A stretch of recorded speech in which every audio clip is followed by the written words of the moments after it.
La foire du livre de Francfort, un événement international. Le Canada, invité d'honneur cette année. C'est quasiment une victoire ici dans ce pavillon d'honneur à Francfort avec ses illuminations et cette ambiance. La fête littéraire peut commencer, comme nous le confirme l'ambassadeur du Canada en Allemagne.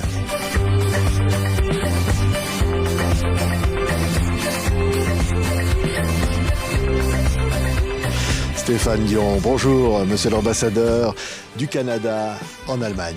Et bienvenue. Merci, monsieur Simonet, merci de l'invitation. Bienvenue surtout chez vous. C'est votre pavillon, là, où nous sommes. Oui, vous m'accueillez dans le pavillon du Canada. Voilà. Et enfin, le pavillon du Canada, la foire du livre Francfort, c'est une victoire. On l'attendait, ça. Eh bien, le Canada a l'immense honneur d'être le seul pays depuis 40 ans à la foire du livre de Francfort qui a été le pays à l'honneur 2 années de suite. Oui. Mais malheureusement, c'est lié à un virus. Mais aucun virus n'allait nous arrêter. Oui, aucun jamais. Non. Non. Alors, la première année, on a quand même fait bien, mais c'était virtuel. Et maintenant, on est rendu hybride.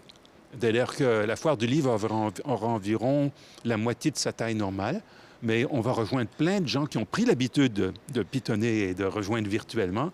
Donc, on va avoir un grand succès, Oui. j'en suis sûr. De pitonner, vous dites. Hein? Oui, Ah. sur le clavier. Ça, c'est encore la magie des expressions hein, qu'on trouve chez vous. Il ne faut pas perdre ça. L'inventivité. Il ne Hein. faut pas perdre ça. Perdez pas vos L'inventivité. multiples accents en France, là, le pays des je ne sais pas combien de fromages. C'est important d'avoir une diversité. Et alors, je veux dire quand même, monsieur l'ambassadeur, vous avez été ministre des Affaires étrangères du Canada, vous avez été ministre de l'Environnement, vous avez été chef de l'opposition, vous avez occupé des postes éminents, et là, vous vous retrouvez donc ici en Allemagne. Ça veut dire quoi? C'est stratégique, l'Allemagne, pour le Canada? Le premier ministre m'a demandé d'être l'ambassadeur du Canada en Allemagne et aussi son envoyé spécial en Europe. Et vu d'Ottawa, l'Europe, comme disait le général de Gaulle, ça se range jusqu'à l'Oural. Il m'envoie en Asie centrale s'il le faut. Son idée, c'est qu'il faut renforcer la dimension européenne du Canada. Et donc, j'appuie tous mes collègues ambassadeurs en France, en Italie, partout à l'Allemagne, c'est moi, partout, pour s'assurer qu'on ait une bonne coordination. Oui. À défaut qu'il y ait dans notre amitié avec l'Europe. Oui. À défaut qu'il y ait une bonne coordination dans l'Europe elle-même, hein, parce que c'est compliqué l'Europe, hein, monsieur l'ambassadeur. L'Europe veut développer sa propre dimension européenne, le Canada aussi. Oui. Mais alors, quand vous dites la dimension européenne du Canada, ça c'est incroyable, parce que justement, on est dans ce salon, dans cette foire internationale, la plus grande foire du livre du monde, ici à Francfort. De loin de plus. Voilà, et avec donc le Canada qui est là, et donc au fond développer à travers quoi? À travers sa culture, à travers ses langues, à travers sa diversité, sa présence ici. Bien, M. Simonin, ce n'est pas aux francophones qui nous écoutent que j'apprendrai que la diplomatie culturelle est essentielle pour réussir en Europe. Pour les Européens, les Allemands, les Français, tous les autres, on existe si on a une culture et que si on sait la communiquer. Qu'elle a une dimension universelle. Quand vient le moment de faire des affaires, de chercher des partenaires, des clients, si on connaît un bon roman qui vient du pays en question, une belle musique, une composition qui nous fait rêver, un poème qu'on aime garder en tête, eh bien, ça aide beaucoup. Alors nous, on y croit, le Canada, parce qu'on voit bien ce que vous, la France et les autres pays, vous faites avec votre culture comme porte d'entrée sur le monde. Alors on s'y met, nous aussi. Oui. Ah oui. Ben, on a beaucoup à offrir. Ah oui, ben ça c'est clair. Ben, on le voit. En anglais, en français, dans les langues autochtones du Canada, on a beaucoup à offrir. Oui, et puis alors, je repense ce slogan de la foire pour le Canada, c'est singulier et pluriel. Voilà. C'est-à-dire que vous arrivez à, comme dirait l'autre, en même temps, hein, on dit ça en France, je sais qui dit ça. Vous arrivez à être en même temps singulier et pluriel, vous. Ben voilà. Je pense qu'il y a 2 dimensions à cette idée singulier-pluriel. La première, c'est le processus de création artistique et littéraire, qui est d'abord, pour tous ceux qui écrivent, qui sont devant la page blanche, vous savez très bien c'est quoi. Pendant très longtemps, c'est très solitaire. Et c'est une création très personnelle. Mais ensuite, ça devient pluriel parce que si on a fait quelque chose qui est intéressant pour les autres, ça va se répandre partout et dans toutes les cultures. Ça, c'est donc cette dimension, passer du singulier au pluriel. Mais l'autre, c'est aussi que ce que l'on crée, parce qu'on a chacun différents vécus, différentes cultures, ça va être diversifié. Dans un pays comme le Canada, ça va être très diversifié. Mais cette diversité peut mener à une unité de société, unité de pays, et on l'espère, une unité mondiale où on est tous la même humanité. Oui. Alors c'est cette idée-là, la diversité comme recherche de trait d'union entre tous les êtres humains et la recherche solitaire de la création qui aboutit sur le grand partage. Oui, oui. Au fond, c'est dire, monsieur l'ambassadeur, que la culture, c'est de la politique. C'est au fond dire ce qu'on est. Parce qu'ici, par exemple, il va y avoir des tables rondes, on va parler des femmes dans la littérature, on va parler des peuples autochtones dans la littérature canadienne, on va parler de la littérature jeunesse, de cette jeunesse qui monte, des nouvelles technologies. Parce qu'au fond, ça rejoint la politique sur tous ces sujets-là. Ben oui, mais surtout en ce moment. Là, on a vécu une pandémie où des milliards d'êtres humains ont été isolés, les uns des autres, d'une façon complètement anormale pour l'espèce humaine qui est une espèce sociale. Eh bien, on n'est jamais seul avec un bon livre, avec un bon roman. Et combien d'entre nous avons passé à travers cette pandémie grâce à la littérature et aux autres formes d'art? Alors, c'est ça qu'on va exprimer en étant le pied à l'honneur de la plus grande foire du livre du monde. Oui, mais là, quand je disais, alors, les femmes, les autochtones, ça, c'est deux sujets pour le Premier ministre Trudeau, par exemple. Oui. Quand même. Oui, pour le premier ministre, c'est très, très important qu'il n'y ait personne qui soit oublié et que tout le monde ait sa place au soleil, ce qui est toujours un défi. Oui. Dans tous les pays. Ça l'est en France, ça l'est au Canada, mais la littérature et les arts en général, ça nous aide, hein, pas dans ce but. Il y a tellement de gens qu'on découvre justement par leur créativité. Oui. Et au fond, la politique peut s'inspirer, ou au moins écouter parfois les artistes, les écrivains, ceux qui regardent le monde comme ça, et se dire, au fond, ils apportent des idées. Oui, oui, et ça va au-delà du ministère de la Culture.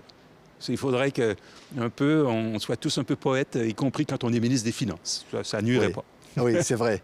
Mais vous avez gardé, vous, le goût de la lecture dans tout. Je le disais, vos fonctions politiques, vous en avez de nombreuses.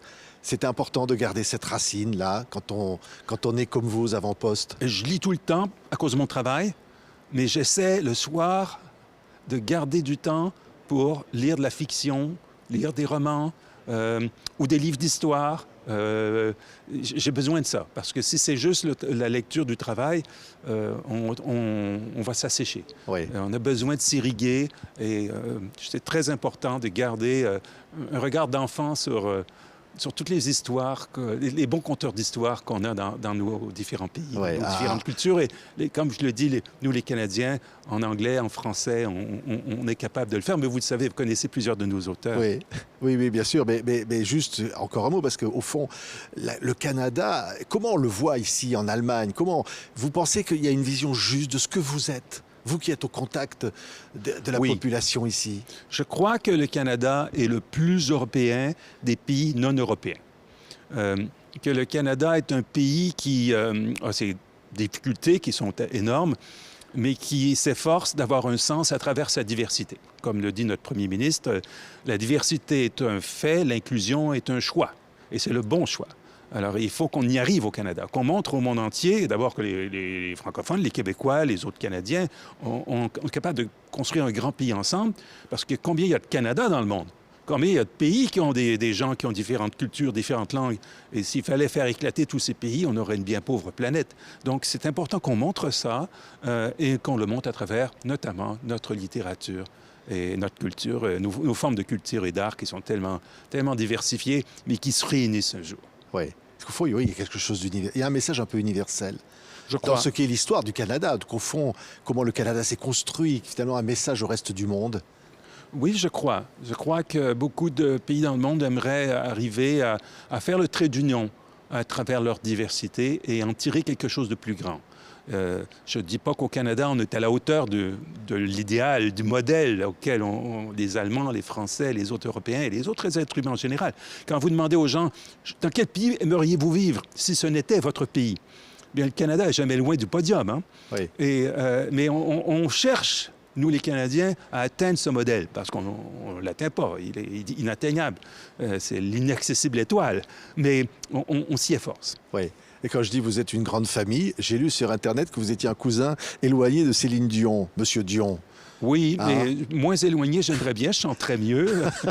Mais tous les Dion, si on croit les vertus de nos grands-mères, sont cousins parce que notre ancêtre, Jehan Guyon, est arrivé à l'arrivage de Giffard en 1534 du Perche. du Perche en Normandie. Et après, les Guyons sont devenus, parce que les gens ne savaient pas écrire, et c'est les curés qui, au son, donnaient les noms, sont devenus Doyon, sont devenus Dion, Dionne. Donc, ils ne sont pas tous cousins, mais beaucoup d'entre eux le sont. Et en effet, si vous allez sur googler Céline Dion, Stéphane Dion, vous allez voir qu'à un moment donné, il y a un frère et une sœur de la même famille qui ont chacun été de leur côté. Et c'est pour ça qu'au bout de peut-être quinzaine de générations, on est de la même famille.